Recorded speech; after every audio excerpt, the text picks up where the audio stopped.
Ah ben voilà, mais ça y est, on l'a l'éclairage. Ils ont ressorti encore Onfray. Ah ben voilà, donc c'est bon, c'est systémique, il faut absolument essayer de tuer la véritable gauche de France, hein. Voilà, voilà. Alors Monsieur Onfray vient nous expliquer encore combien il est proudhonien. Il était tellement proudhonien que lorsqu'il a s'agi,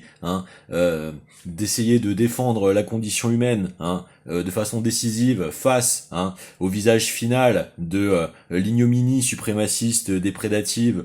dont il était surtéléphoné que ça allait invariablement tenter, vu le profil psychopathologique, du meneur de la volonté de détruire,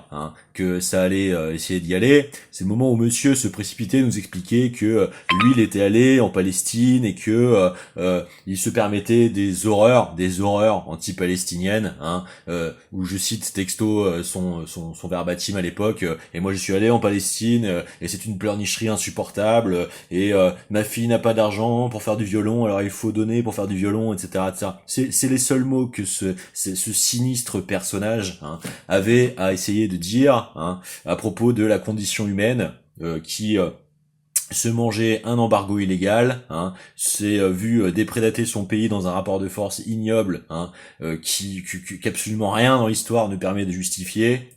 qui est la matricialité fondamentale de la démonstration permanente de ce qu'est, la plus profonde horreur du colonialisme dans toute l'intensité de ses multidimensions. C'est la pire injustice de l'histoire de l'humanité, et c'est les seuls mots que ce soi-disant ponte de temps, de passion humaine et humaniste de gauche, était capable de trouver au moment crucial de défendre la condition humaine. Alors, moi je vais te dire personnellement, Michel Onfray, franchement, retourne dans ton palais doré,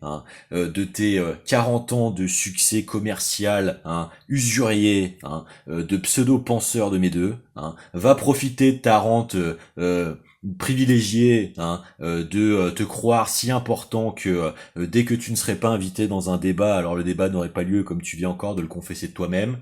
parce que tu t'illustres toi-même, te mettre à la propre remorque des gens dont tu es de la même stature, comme les Bernard-Henri Lévy et autres pseudo-philosophes d'opérette, de sayanime, de basses œuvres, de conditionnement propagandiste des pays à coloniser, tenter de détruire et d'aliéner le meilleur possible de la condition humaine, parce que ton proudhonisme à la mort moelleux chez toi, il ne vaut rien.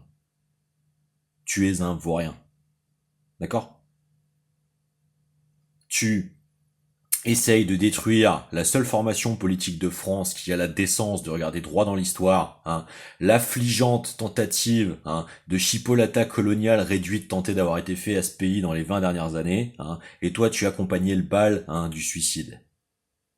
Tu faisais mine de pas y toucher, tu publiais tes bouquins, tu faisais semblant de critiquer Maastricht, de critiquer Macron, et tout ça, et sur les points cruciaux, qui sont les superstructures de fond qui ont positionné toute cette systémique, à la saturation de tentatives de surimpression autoritariste du réel, chaque fois tu jouais le bal avec cette mécanique de l'enfer.